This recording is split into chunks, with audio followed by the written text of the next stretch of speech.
Welcome to Dweller of the Dark. We are a channel honoring the yellowed and blackened bones of many prominent authors.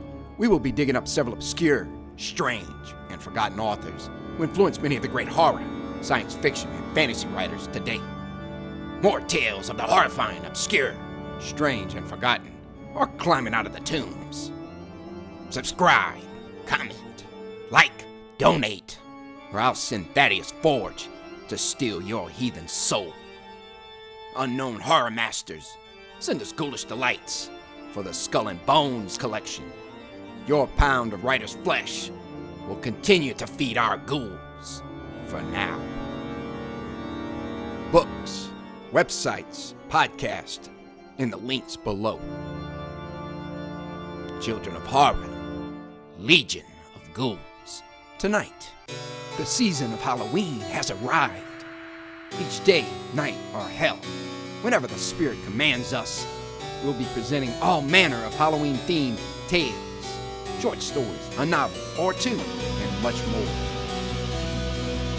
Tonight, Motheroftoads by Clarkashtonsmith. Weird and powerful was the effect on the young apprentice of the potion given him by Mère Antoinette, known by the villagers as the Mother of Toads. Why must you always hurry away, my little one? The voice of Mère Antoinette, the witch, was an amorous croaking. She ogled Pierre, the apothecary's young apprentice, with eyes full-orbed and unblinking as those of a toad. The folds beneath her chin swelled like the throat of some great batracian. Her short, flat fingers outspread on her soiled apron revealed an appearance as of narrow webs between their first flanges. Pierre Baudin, as usual, gave no answer, but turned his eyes from Mère Antoinette with an air of impatience. Her voice, raucously coaxing, persisted. Stay a while tonight, my pretty orphan. No one will miss you in the village, and your master will not mind. Pierre tossed his head with the disdain of a young Adonis. The witch was more than twice his age, and her charms were too uncouth and unsavory to tempt him for an instant. She was repellently fat and lumpish, and her skin possessed an unwholesome pallor. Also, her repute was such as to have nullified the attractions of a younger and fairer sorceress. Her witchcraft had made her feared among the peasantry of that remote province, where belief in spells and philters was still common. The people of Avron called her La Mère des Crapauds, Mother of Toads, a name given for more than one reason. Toads swarmed innumerably about her hut. They were said to be her familiars, and dark tales were told concerning their relationship to the sorceress and the duties they performed at her bidding. Such tales were all the more readily believed because of those batracian features that had always been remarked in her aspect. The youth disliked her, even as he disliked the sluggish, abnormally large toads on which he had sometimes trodden in the dusk upon the path between her hut and the village of Les Hiboux. He could hear some of these creatures croaking now, and it seemed, weirdly, that they uttered half-articulate echoes of the witch's words. It would be dark soon, he reflected. The path along the marshes was not pleasant by night, and he felt doubly anxious to depart. Still, without replying to Mère Antoinette's invitation, he reached for the black triangular vial she had set before him on her greasy table. The vial contained a philter of curious potency, which his master, Alain Le Dedon, had sent him to procure.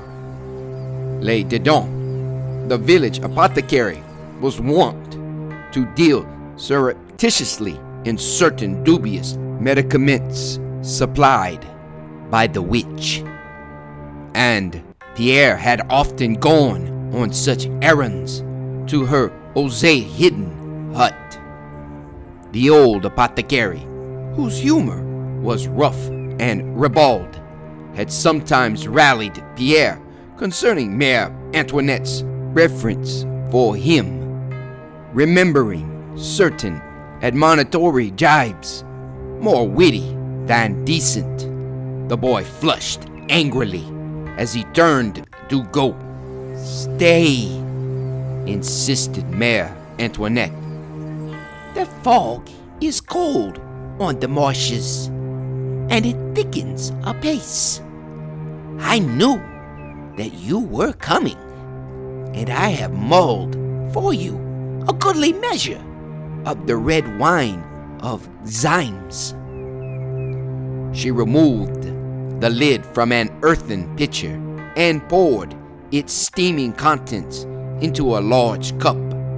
The purplish red wine creamed delectably, and an odor of hot, delicious spices filled the hut, overpowering the less agreeable odors from the simmering cauldron, the half-dried newts, vipers, bat wings, and evil, nauseous herbs hanging on the walls, and the reek of the black candles of pitch and corpse tallow that burned always by noon or night in that murky interior. "I'll drink it," said Pierre, a little grudgingly. "That is, if it contains nothing of your own concoction." "'Tis naught but sound wine, 4 seasons old, with spices of Arabia," the sorceress croaked ingratiatingly. "'Twill warm your stomach, and—" She added something inaudible as Pierre accepted the cup. Before drinking, he inhaled the fumes of the beverage with some caution, but was reassured by its pleasant smell. Surely, it was innocent of any drug, any philter brewed by the witch, for, to his knowledge, her preparations were all evil-smelling. Still, as if warned by some premonition, he hesitated. Then he remembered that the sunset air was indeed chill, that mist had gathered furtively behind him as he came to Mère Antoinette's dwelling. The wine would fortify him for the dismal return walk to Les Hiboux. He quaffed it quickly and set down the cup. "Truly, it is good wine," he declared. "But I must go now." Even as he spoke, he felt in his stomach and veins the spreading warmth of the alcohol, of the spices, of something more ardent than these. It seemed that his voice was unreal and strange, falling as if from a height above him. the warmth grew, mounting within him like a golden flame fed by magic oils. His blood, a seething torrent, poured tumultuously and more tumultuously through his members. There was a deep, soft thundering in his ears, a rosy dazzlement in his eyes. Somehow, the hut appeared to expand, to change luminously about him. He hardly recognized its squalid furnishings, its litter of baleful oddments, on which a torrid splendor was shed by the black candles, tipped with ruddy fire that towered and swelled gigantically into the soft gloom. His blood burned as with the throbbing flame of the candles. It came to him for an instant that all this was a questionable enchantment, a glamour wrought by the witch's wine. Fear was upon him, and he wished to flee. Then, close beside him, he saw Mère Antoinette.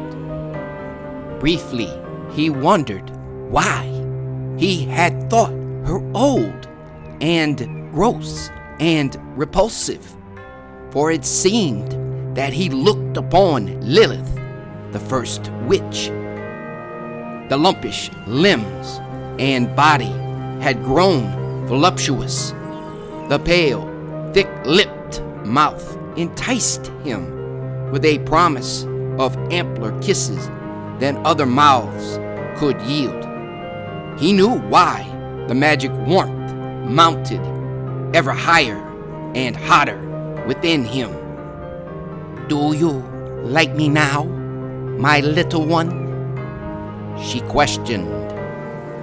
Pierre awoke in the ashy dawn, when the tall black tapers had dwindled down and had melted limply in their sockets. Sick and confused, he sought vainly to remember where he was or what he had done.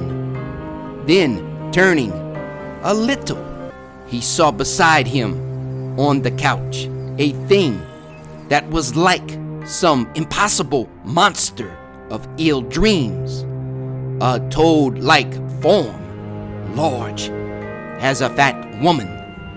Its limbs were somehow like a woman's arms and legs. Its pale, warty body pressed and bulged against him, and he felt the rounded softness of something that resembled a breast. Nausea rose within him as memory of that delirious night returned. Most foully, he had been beguiled by the witch, and had succumbed to her evil enchantments. It seemed that an incubus smothered him, weighing upon all his limbs and body. He shut his eyes that he might no longer behold the loathsome thing that was Mère Antoinette in her true semblance. Slowly, with prodigious effort, he drew himself away from the crushing nightmare shape. It did not stir or appear to waken, and he slid quickly from the couch. Again, compelled by a noisome fascination, he peered at the thing on the couch and saw only the gross form of Mère Antoinette. Perhaps his impression of a great toad beside him had been but an illusion, a half-dream that lingered after slumber. He lost something of his nightmarish horror, but his gorge still rose in a sick disgust, remembering the lewdness to which he had yielded. Fearing that the witch might awaken at any moment and seek to detain him, he stole noiselessly from the hut. It was broad daylight, but a cold, hueless mist lay everywhere, shrouding the reedy marshes and hanging like a ghostly curtain on the path he must follow to Le Hibou. Moving and seething always, the mist seemed to reach toward him with intercepting fingers as he started homeward. He shivered at its touch. He bowed his head and drew his cloak closer around him. Thicker and thicker, the mist swirled, coiling, writhing endlessly, as if to bar Pierre's progress. He could discern the twisting, narrow path for only a few paces in advance. It was hard to find the familiar landmarks, hard to recognize the osiers and willows that loomed suddenly before him like gray phantoms and faded again into the white nothingness as he went onward. Never had he seen such fog. It was like the blinding, stifling fumes of 1,000 witch-stirred cauldrons. Though he was not altogether sure of his surroundings, Pierre thought that he had covered half the distance to the village. Then, all at once, he began to meet the toads. They were hidden by the mist till he came close upon them, misshapen, unnaturally big and bloated.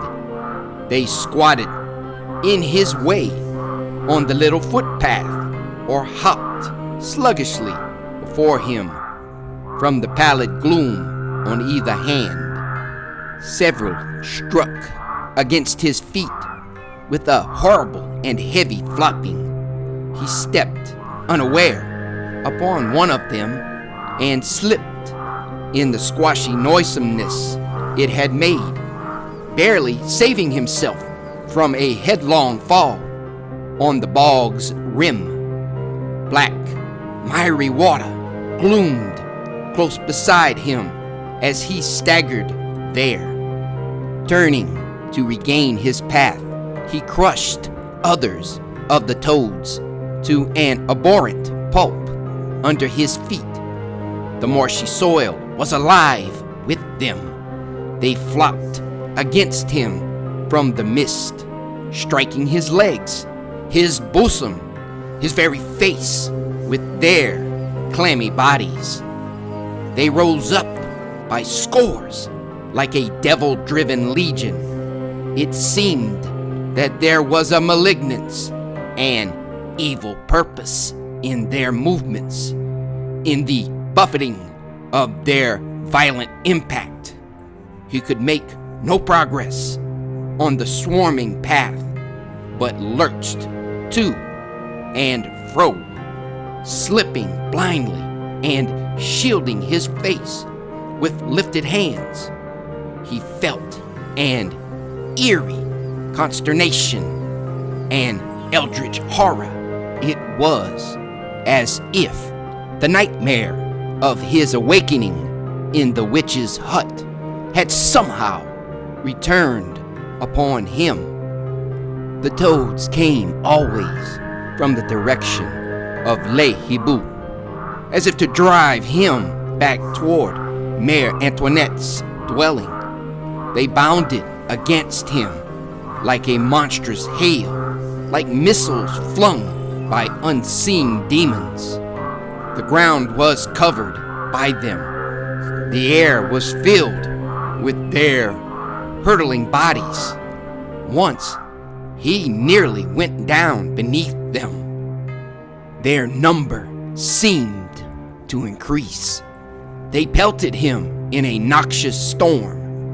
He gave way before them. His courage broke, and he started to run at random, without knowing that he had left the safe path, losing all thought of direction in his frantic desire to escape from those impossible myriads.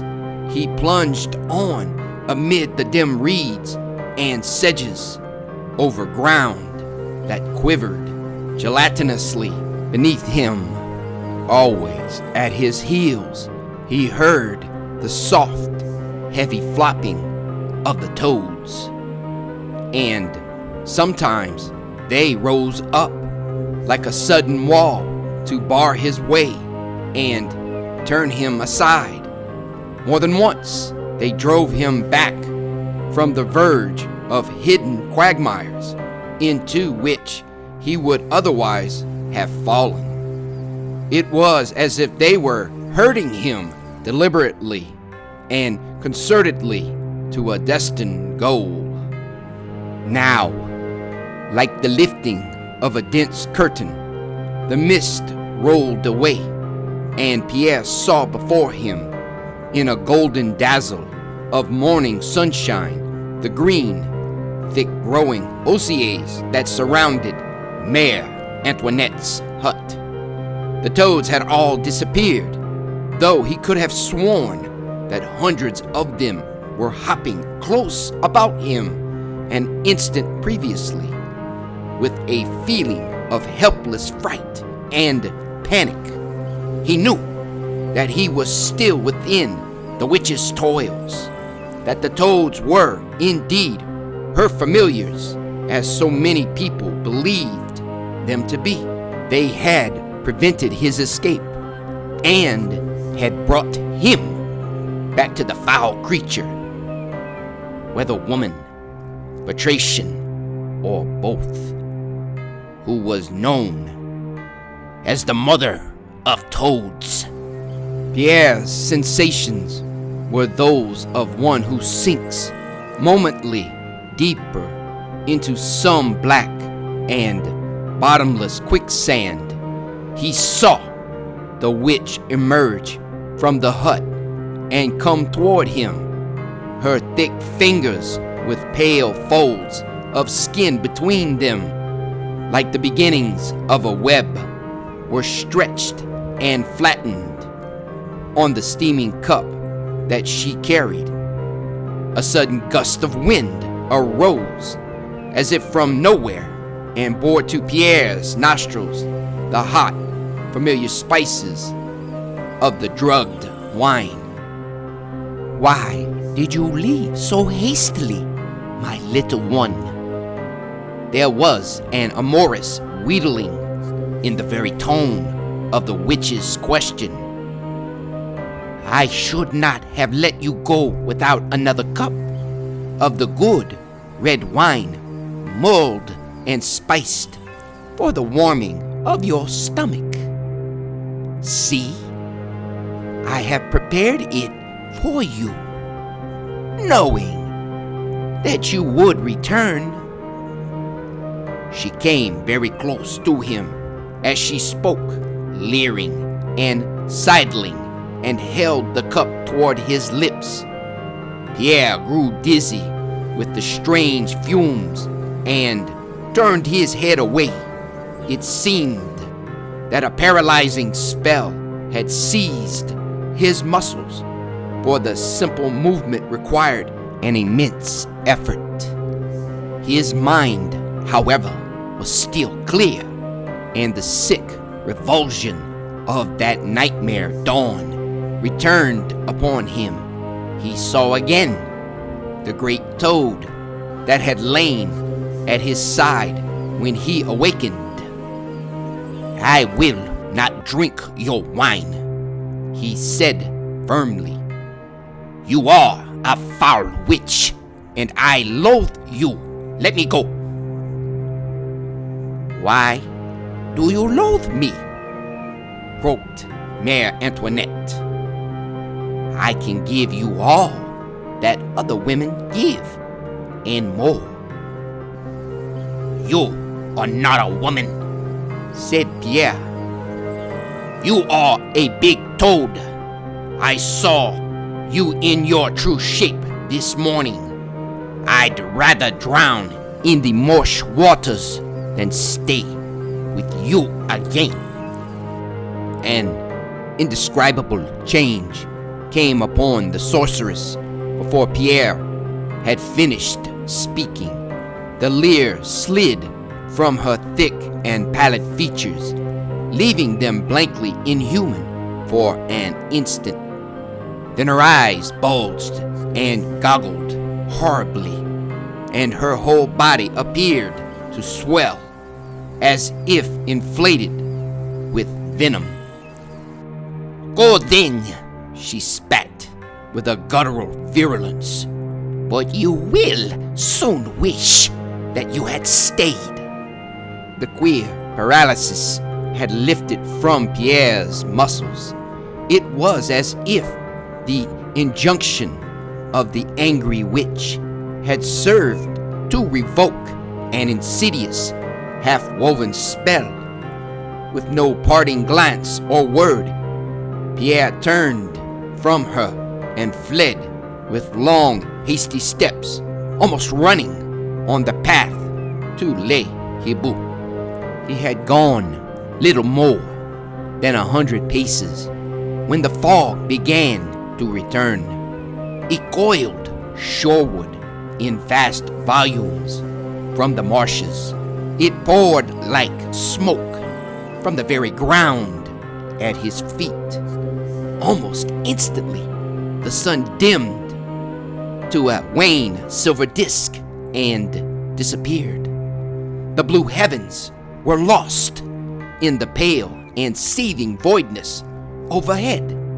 The path before Pierre was blotted out till he seemed to walk on the sheer rim of a white abyss that moved with him as he went, like the clammy arms of specters with death-chilled fingers that clutched and caressed. The weird mist drew closer still about Pierre. They thickened in his nostrils and throat. They dripped in a heavy dew from his garments. They choked him with the fetor of rank waters and putrescent ooze, and a stench as of liquefying corpses that had risen somewhere to the surface amid the fen. Then, from the blank whiteness, the toads assailed Pierre in a surging, solid wave that towered above his head and swept him from the dim path with the force of falling seas as it descended. He went down, splashing and floundering into water that swarmed with the numberless batracians. Foul slime was in his mouth and nose as he struggled to regain his footing. The water, however, was only knee-deep, and the bottom, though slippery and oozy, supported him with little yielding when he stood erect. He discerned indistinctly through the mist the nearby margin from which he had fallen, but his steps were weirdly and horribly hampered by the toad-seething waters when he strove to reach it, inch by inch. With a hopeless panic deepening upon him, he fought toward the solid shore. The toads leaped and tumbled about him with a dizzying, eddy-like motion. They swirled like a viscid undertow around his feet and shins. They swept and swirled in great, loathsome undulations against his retarded knees. However, he made slow and painful progress, till his outstretched fingers could almost grasp the wiry sedges that trailed from the low bank. Then, from that mist-bound shore, there fell and broke upon him a second deluge of these demoniac toads, and Pierre was borne helplessly backward into the filthy waters, held down by the piling and crawling masses, and drowning in nauseous darkness at the thick oozed bottom. He clawed feebly at his assailants for a moment ere oblivion came. His fingers found among them the outlines of a monstrous form that was somehow toad-like, but large and heavy as a fat woman.